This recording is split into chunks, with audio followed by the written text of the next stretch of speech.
ప్రభునందు ప్రియమైన దేవుని బిడ్డారా, ప్రభువైన యేసు నామమున మీకు శుభములు. జీవముగల దేవుని కృపావర్షం మీపై సమృద్ధిగా కురియునుగాక. ఈ దినం అనగా ఆగస్టు నెల 9వ తారీఖు 2026 ఆదివారం హోలీ ట్రింటీ చర్చ్ మినిస్ట్రీస్ వారు అందించు అనుదేనామన్న ఈ దినామన ధ్యానాంశం బ్రతుకు కాలమంతా ప్రభుకు స్థుతి చెల్లించుట. బ్రతుకు కాలమంతా ప్రభుకు స్థుతి చెల్లించుట. దేవుని వాక్యం చదువుకుందామండి. 146వ కీర్తన 2వ వచనం. నా జీవితకాలం అంతయు నేను యెహోవాను స్తుతించేదను, నేను బ్రతుకు కాలం అంతయు నా దేవుని కీర్తించేదను.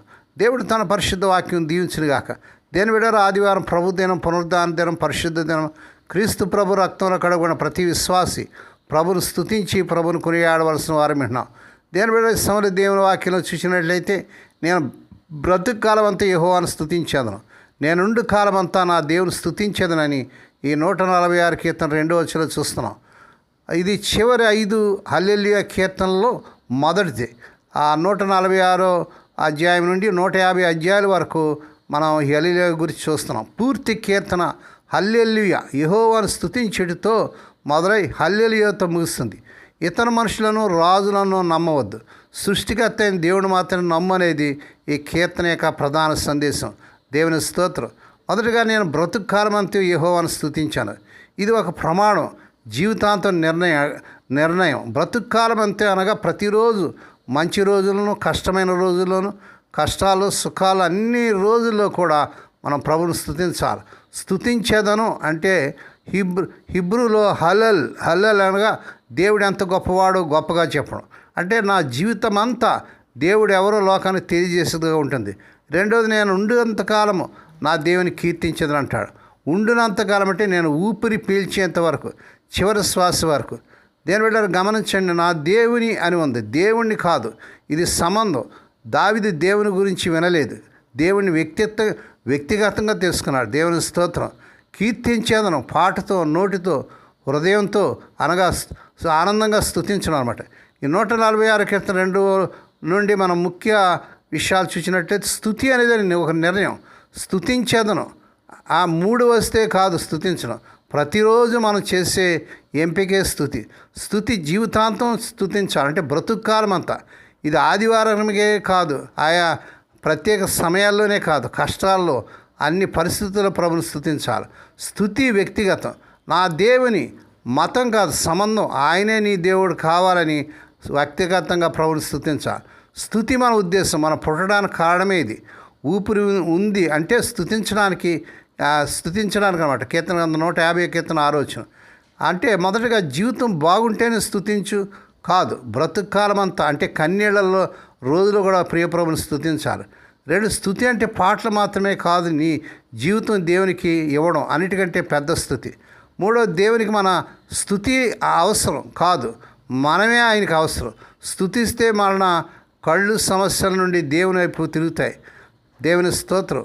మరి ప్రతిరోజు ప్రమాణం చేయాలి. ఉదయం లేవగానే ప్రభా ఈరోజు నేను స్తుతిస్తున్నానని చెప్పాలి. రాత్రి ప్రభా ఈరోజు నువ్వు చేసిన దానికి ధన్యవాదాలని చెప్పాలి. అన్ని సీజన్లు స్తుతించాలి. యోబు భక్తులు అన్ని పోగొట్టుకుని స్తుతించాడు. యోబు గ్రంథం 1వ అధ్యాయం 21వ వచనం. పౌలు, శీలా చెరసాలు స్తుతించారు. అపొస్తలుల కార్యం 16వ అధ్యాయం 25వ వచనం. మనసు లేకపోయినా స్తుతించడం మొదలు పెడితే దేవుడు మన మనసు మారుస్తాడు. నా దేవుడు అన్ని వ్యక్తిగతంగా చెప్తాడు. దేవుడు మంచివాడు అనుకో, నా దేవుడు నాకు మంచివాడు అని చెప్పు. ఈ వారం ఆయనకి చేసిన 3 మంచి పనులు గుర్తు చేసుకొని ఆయనకి దేవునికి వందనాలు చెప్పు. 146 కీర్తన సారాంశం. మొదటి వచనంలో యెహోవాను స్తుతించడు. 2వ వచనంలో నేను యెహోవాను స్తుతిస్తాను. 10వ వచనంలో యెహోవా యుగములు రాజ్యం చేయను హల్లెలూయా అంటున్నాడు. ఎందుకు స్తుతించాలంటే, ఎందుకంటే మనం స్తుతించే దేవుడు విడుదలిచ్చే దేవుడు, ఆకలి కొన్న వారికి ఆహారం ఇచ్చేవాడు, బందీలను విడిపించే దేవుడు, గుడ్డివారి కళ్ళు ఇచ్చే దేవుడు. 7 నుంచి 9 వచనాలు చదవండి. ఆయన ఏమి చేస్తాడో బట్టి కాదు, ఆయన ఎవరో బట్టి మనం స్తుతిస్తాం. నేను బ్రతుకు కాలం అంతా, నా ఊపిరి ఉన్నంతకాలం కూడా నా పని నా దేవుని స్తుతించడమే. 146 కీర్తన 2వ వచనం. నేను బ్రతుకు కాలం అంతా ప్రభుని స్తుతిస్తానని దావీదు తీర్మానం చేసుకున్నాడు. ఈరోజు కష్టంగా ఉన్న నా దేవుని స్తుతించడానికి, ఆయన స్తుతించాలనేటువంటి మరి ఆ తీర్మానం చేసుకోవాలి. దేని బిడ్డ ఆ రీతిగా ఈ ఆదివారం ప్రభు సన్నిధికి వెళ్ళి ప్రభుని స్తుతించి గణపరిచి ఆ ప్రభుని హెచ్చించడానికి పరిశుద్ధాత్మ దేవుడే మీకు సహాయం చేయను గాక. దేవుడి మాటలు దీవించను గాక. ప్రార్థన చేసుకుందామండి. పరిశుద్ధమైన మా తండ్రి, నువ్వు ఎంతైనా నమ్మదగిడు నాయన. నువ్వు స్తుతికి పాత్రుడు, స్తోత్రార్హుడు. మా జీవితం అంతా నాయన మిమ్మల్ని స్తుతించుకుని నాయన. మిమ్మల్ని ఎంత స్తుతించినా మీ రుణాన్ని మేము తీర్చలేం ప్రభువా. ఈ ఆదివారాన్ని బట్టి, ప్రభు దినాన్ని బట్టి, పునరుద్ధాన దినం బట్టి, ఈ పరిశుద్ధ దినాన్ని బట్టి నేను స్తుతిస్తున్నాను తండ్రి. సర్వలోకంలో పరిశుద్ధులు ఈ పాదసందుకు వెళ్ళి మిమ్మల్ని స్తుతించి ఆరాధించే గొప్ప దినంలో ఈ వర్తమానం వింటూ షేర్ చేస్తూ, లైక్ చేస్తూ, సబ్స్క్రైబ్ చేస్తున్న మా ప్రియులందరూ దీవించి ఈ ఆదివారం సన్నిధికి వెళ్ళిన స్థుతి గణపరచడం సహాయం చేయండి. ఈ దినం నాన్న హోలీటింటి చర్చ్ మినిస్ట్రీస్ ద్వారా ఆయా మారుమూల గ్రామంలో మురికి వాళ్ళు ఆయా రాష్ట్రాలు చేసిన పరిచయం, ఈ దీనదాసును వారి పరిచయం దీవించి ఆశించండి ప్రభావ. ఈ దినం సేవ అంతట్లో మీరు సహాయం చేయండి. ఈ దినం పుట్టినదినాలు, వివాహ దినాలు, శుభదినాలు జరుపుకున్న బిడ్డలు బహుగా దీవించి మరొక సంవత్సరమైన దయాక్రిటర్ని బిడ్డ ధరింపజేసి వారి పట్ల నూతన కార్యం జరిగించుకోండి. ఫస్ట్ బర్త్డే, సెకండ్ బర్త్డే ఈ రీతిగా జరుపుకుంటున్న చిన్న బిడ్డలు కూడా మీరు దీవించండి, ఆశీర్వదించండి ప్రభావ. నీ కొందనాలు చెందించిన తండ్రి నాయనా, నీ కార్యం జరిగించుకోండి. మా దేశాన్ని, మా దేశ ప్రజలు, ప్రపంచ దేశాలను రక్షించుకోండి.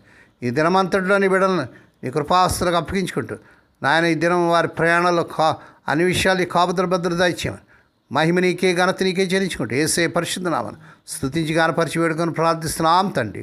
ఆమేన్. మన ప్రభువైన యేసుక్రీస్తు వారి కృప, తండ్రి అయిన దేవుని ప్రేమ, పరిశుద్ధాత్మదేవునికి అన్ని సహవాసం సదాకాలం మీకు తోడేండి నడిపించి బలపరచునుగాక. ఆమేన్.